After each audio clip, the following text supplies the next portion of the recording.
اولاد کے لیے دعا مانگنا انبیاء اور اہل ایمان کا شیوا رہا ہے۔ ابراہیم علیہ السلام نے دعا کی تھی، رب ہب لی من الصالحین، اے میرے رب مجھے نیک اولاد عطا فرما۔ اہل ایمان کی دعا اللہ تعالیٰ نے قرآن مجید میں ذکر کی ہے، وَأَصْلِحْ لِي فِي ذُرِّيَّتِي، اور میری خاطر میری اولاد کی اصلاح کر دے۔ زکریا علیہ السلام نے دعا کی تھی، فَهَبْ لِي مِن لَّدُنْكَ وَلِيًّا يَرِثُنِي وَيَرِثُ مِنْ آلِ يَعْقُوبَ وَاجْعَلْهُ رَبِّ رَضِيًّا، مجھے اپنے پاس سے ایک وارث عطا فرما جو میرا وارث بنے اور آل یعقوب کا وارث ہو، اور اے میرے رب اسے پسند کیا ہوا بنا، وہ ایسا ہو جس سے تو راضی ہو جائے، وہ پسندیدہ ہو۔ ابراہیم علیہ السلام نے دعا کی تھی، رب اجعلنی مقیم الصلاۃ ومن ذریتی ربنا وتقبل دعا، اے میرے رب مجھے بھی اور میری اولاد کو بھی نماز قائم رکھنے والا بنا، اے رب میری یہ دعا قبول فرما۔ اہل ایمان ہمیشہ اپنی اولاد کے لیے دعا کرتے ہیں۔ سورۃ الفرقان کی جو آیات میں نے آپ کے سامنے پڑھی ہیں، یہ عباد الرحمن سے متعلق آیات ہیں کہ رحمان کے خاص بندے، رحمان کے پسندیدہ بندے اللہ تعالیٰ سے دعا کرتے ہیں کہ ربنا ہب لنا من ازواجنا وذریاتنا قرۃ اعین، کہ اللہ ہمیں اپنی ازواج سے اور اپنی اولاد سے آنکھوں کی ٹھنڈک عطا فرما۔ یاد رکھیے یہ دعا ہر صاحب ایمان کا شیوا ہے، ہر مومن کو یہ دعا کرتے رہنا چاہیے، چاہے ہماری اولاد نیک ہی کیوں نہ ہو، چاہے وہ فرما بردار ہی کیوں نہ ہو، چاہے وہ قرآن کی حافظ ہی کیوں نہ ہو، چاہے وہ دین کی عالم ہی کیوں نہ ہو، پھر بھی یہ دعا مانگتے رہنا چاہیے، اس لیے کہ دل رحمان کی دو انگلیوں کے درمیان ہوتا ہے، وہ جیسے چاہے انہیں پھیر سکتا ہے۔ ہمیں نہیں معلوم کہ آج اگر ہماری اولاد دین پر ہے تو کل اس کا مستقبل کیا ہوگا، اس لیے کبھی بھی اس بارے میں بے فکر نہیں ہونا چاہیے۔ نیک سے نیک ترین اولاد بھی ہو، تہجد گزار بھی ہو، صائم اور قائم ہو، لیکن پھر بھی دعا کرتے رہیں۔ اگر آپ کی اولاد نیک ہے تو آپ کی دعائیں ان کی نیکی میں استقامت اور اضافے کا سبب بنے گی، یعنی وہ مزید نیک بنے گی، ان کے اندر مزید استقامت آئے گی، اور پھر اسی طرح ان کا ایمان بھی بڑھے گا۔ اور اگر وہ نیک نہیں ہے اور اگر وہ آپ کی آنکھوں کی ٹھنڈک نہیں ہے تو اس دعا سے انشاءاللہ وہ آپ کی آنکھوں کی ٹھنڈک بنے گے۔ تو ہم سب کو بھی یہ دعا کرتے رہنا ہے کہ اے اللہ ہماری اولاد کو نیک بنا اور ان کو متقین کا امام بنا، یعنی تقوی والوں کی صحبت میں ہو اور تقوی والوں میں بھی سب سے آگے ہوں، تقوی والوں کو بھی مزید لیڈ کرنے والے ہوں، ان کی رہنمائی کرنے والے ہوں، اور پھر یہ کہ وہ ہماری آنکھوں کی ٹھنڈک بھی ہوں، یعنی جہاں وہ رب کے پسندیدہ ہوں وہاں وہ ہمارے لیے بھی باعث سکون ہو۔ اس کے ساتھ ساتھ انسان کے لیے لازم ہے کہ وہ اپنی اولاد کی نیک تربیت بھی کرتا رہے، کیونکہ تربیت کی کوشش کرنا جو ہے ایک صبر آزما کام ہے۔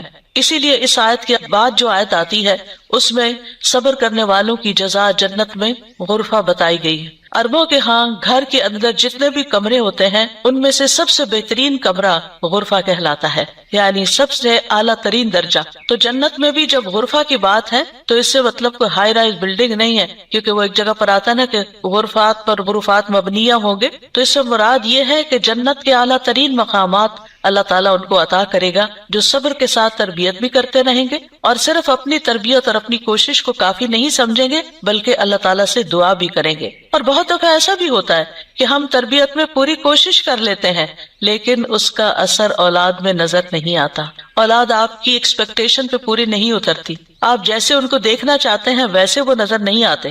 کیا ہم نوح علیہ السلام کی تربیت پہ کوئی شک کریں گے؟ ان کے 4 بیٹے تھے جن میں سے 3 بہترین بیٹے ثابت ہوئے لیکن ایک بیٹا اپنے ہی راستے پر چل نکلا۔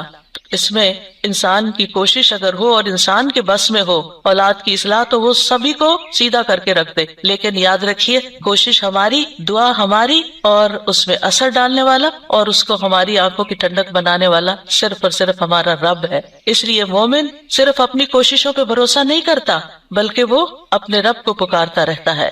اور پھر عام طور پر یہ ہوتا ہے کہ ہم اس دعا کو اپنی دعاؤں کا حصہ نہیں بناتے۔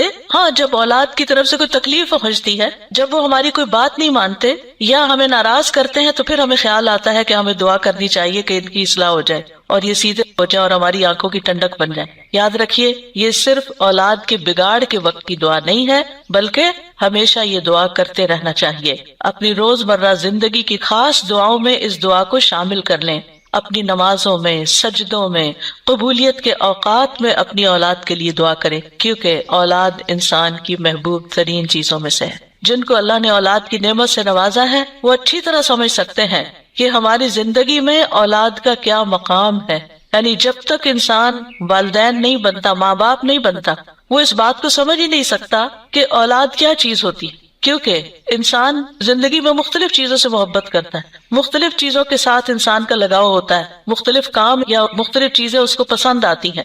لیکن جب ایک عورت ماں بنتی ہے، ایک مرد جو ہے وہ باپ بنتا ہے، تو اس کے بعد اس کی زندگی میں جو تبدیلی آتی ہے، اس کے بعد اس کی زندگی کے اندر جو خوبصورتی آتی ہے، اس کے بعد اس کی زندگی کا جو محور اور مرکز بن جاتا ہے اور اس کی تمام توجہ کا مرکز جو چیز بن جاتی ہے، اور دن رات کی یہ ڈیوٹی 24/7 کی ہوتی ہے.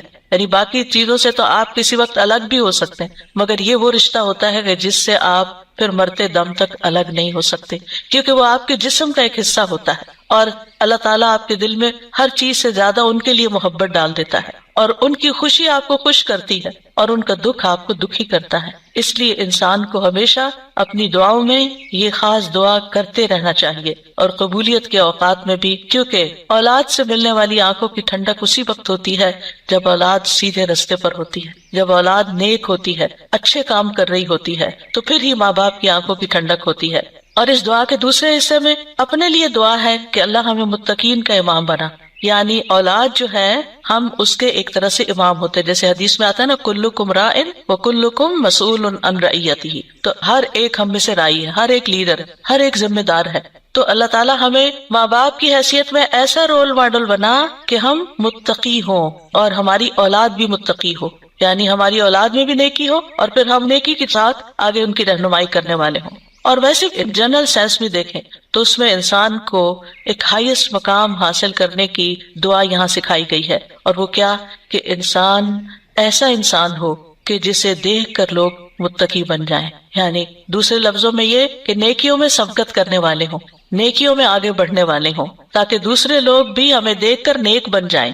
مثلاً اگر ایک مرد اول وقت میں مسجد میں جا کر نماز پڑھتا ہے تو اس کے بچوں پر اس کا کیا امپریشن ہوگا. یعنی اگر باپ ذمہ دار ہے تو بچے بھی دیکھ کر کہیں گے کہ ہاں ہمیں بھی یہی کام کرنا ہے، کیونکہ بچے ابتدائی زندگی میں خاص طور پر باپ کو، ماں کو بہت فالو کر رہے ہوتے ہیں. پھر اسی طرح اگر آپ کا پڑوسی آپ کو دیکھتا ہے، آپ کے کولیگز آپ کو دیکھتے ہیں کہ آپ کی توجہ سب سے زیادہ کس چیز کی طرف ہے، تو وہ بھی آپ کی دیکھا دیکھی نیکی کے کام میں آگے بڑھتے ہیں. آپ صدقہ کرتے ہیں، اور کوئی آپ کو دیکھ رہا ہے، آپ کا مقصد نہیں دکھانا، لیکن کسی کو نظر آ جاتا ہے تو آپ کو دیکھ کر وہ بھی شروع کر دیتا ہے. تو آپ اس کے کیا بن گئے؟ امام. یعنی آپ لیڈ کر رہے ہیں، آپ آگے ہیں اور وہ آپ کو فالو کر رہے ہیں. تو ہمیں یہ دعا کرنی چاہیے اپنے لیے کہ اللہ ہمیں نیکی کے کاموں کا امام بنا، متقین کا امام بنا. تو یہاں ہم دیکھتے ہیں کہ یہ عباد الرحمن کی صفات میں سے ایک صفت ہے، اور وہ کہتے ہیں والذین یقولون ربنا ہب لنا. ہب کا لفظ جو ہے یہ ہبہ سے ہے، اور ہبہ کہتے ہیں بلا معاوضہ کوئی چیز دینا. یا رب ہم نے کچھ کیا نہیں، لیکن تو اپنے پاس سے ہمیں عطا فرما، اپنی خاص رحمت سے ہمیں یہ عطا فرما. من ازواجنا. ازواج کا لفظ جو ہے یہ زوج سے ہے. جن اور حیوانات، ان سب میں نر اور مادہ پایا جاتا ہے جو ہر ایک دوسرے کا زوج کہلاتا ہے. یعنی عورت کے لیے بھی یہ لفظ استعمال ہوتا ہے اور مرد کے لیے بھی استعمال ہوتا ہے. اگر مرد یہ دعا کریں گے تو اپنی بیویوں کے لیے کریں گے کہ ہماری بیویاں ہمارے لیے آنکھوں کی ٹھنڈک ہوں، اور اگر عورتیں یہ دعا کریں گی تو ان کے ازواج ان کے خاوند ہوں گے کہ ان کو ہمارے لیے آنکھوں کی ٹھنڈک بنا. اور ذریات سے مراد، ذریت جو ہے صرف اولاد نہیں ہوتی، اولاد کی اولاد بھی ذریت کہلاتی ہے. کیونکہ آپ نے دیکھا ہوگا کہ جب آپ اپنی اولاد کے لیے دعا کرتے ہیں اور وہ کسی قابل ہوتی، بڑی ہوتی، پھر ان کے بچے پیدا ہوتے ہیں، تو بعض اوقات اپنے بچوں سے زیادہ بچوں کے بچے پیارے ہو جاتے ہیں. اور اگر وہ نیک بنتے ہیں تو ہمیں آنکھوں کی ٹھنڈک نصیب ہوتی ہے، اور اگر بچوں کے بچوں میں کوئی بگاڑ آ جائے تو آپ ایکولی دکھ اور تکلیف میں مبتلا ہو جاتے ہیں. تو اس لیے یہ بہت جامع دعا ہے کہ ہم صرف اپنے لیے نہیں، اپنے بچوں کے لیے نہیں، بلکہ اپنی نسلوں کے لیے دعا کر رہے ہوتے ہیں. تو ربنا ہب لنا من ازواجنا و ذریاتنا، اور ذریات میں قرۃ اعین، آنکھوں کی ٹھنڈک. آپ کو معلوم ہے کہ آنکھیں ٹھنڈی بھی ہوتی ہیں اور گرم بھی ہوتی ہیں. آنکھوں سے جب آنسو بہتے ہیں، خوشی کے آنسو بہیں تو آنکھیں ٹھنڈی ہوتی ہیں، اور اگر غم کے آنسو ہو تو آنکھیں گرم ہو جاتی ہیں. تو آنکھوں کی ٹھنڈک کا مطلب ہے خوشی، مسرت. اور پھر یہ کہ آنکھوں کی ٹھنڈک ہو تو انسان پرسکون رہتا ہے، نیند بھی سکون سے آتی ہے.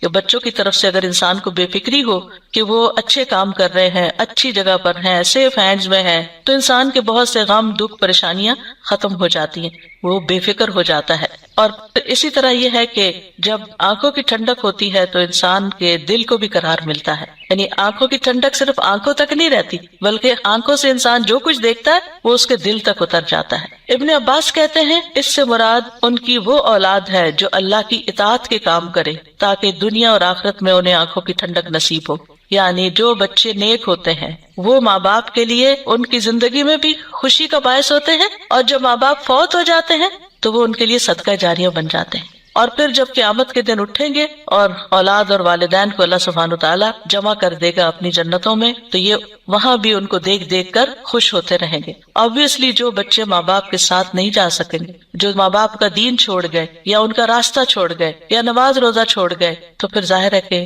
وہ بچے چاہے دنیا میں کتنے بھی کامیاب کیوں نہ ہو، وہ آخرت میں ساتھ نہیں ہوں گے۔ تو اس لیے جب یہ دعا کرتے ہیں تو اس میں ان کی ہدایت اور صلاح کی دعا بھی آ جاتی ہے، یعنی یہاں اس دعا سے مراد صرف بچوں کا ظاہری حسن اور خوبصورتی اور ان کی دنیا کی کامیابیاں اور دنیا میں ان کا مال و دولت کمانا، یہ بھی ٹھیک ہے، خوشی کی بات ہوتی ہے۔ بچہ خوبصورت ہو تو ماں باپ کو بہت اچھا لگتا ہے، بچہ اگر کامیاب ہو، کوئی ڈگری کر لے تو ماں باپ کو بہت اچھا لگتا ہے، بچے کو اچھی جاب مل جائے تو ماں باپ بہت خوش ہوتے ہیں۔ اور جو ماں باپ صرف دنیا کے لیے جیتے اور جن کا مطلب اور مقصد، ایم اور گول صرف دنیا کمانا ہوتا ہے، وہ انہی باتوں پر خوش ہوتے رہتے ہیں۔ لیکن جو اہل ایمان ہوتے ہیں ان کی خوشی صرف اس چیز میں نہیں ہوتی، ان کی خوشی اولاد کی نیکی میں ہوتی ہے کہ ہماری اولاد نیک ہو۔ تو جب ہم یہ کہتے ہیں کہ ہمیں آنکھوں کی ٹھنڈک عطا کر، تو اس سے مطلب یہ ہوتا ہے کہ اللہ وہ تیرے اطاعت گزار ہوں، فرما بردار ہوں، خیر اور بھلائی کے کاموں میں آگے جانے والے ہوں، اللہ کی عبادت اچھے طریقے سے کرنے والے ہوں، گناہوں اور حرام کاموں سے بچنے والے ہوں۔ اور وَجَعَلْنَا لِلْمُتَّقِينَ إِمَامًا، کہ اللہ ہمارے ماتحت جتنے بھی لوگ ہیں وہ سب متقی ہوں، یعنی ایک طرف اولاد کے لیے دعا اور دوسری طرف ان لوگوں کے لیے جو ہمیں فالو کرتے ہیں یا جن کے اوپر ہم ذمہ دار بنائے گئے ہیں کہ یا اللہ ان کے اندر بھی تقویٰ پیدا کر دے۔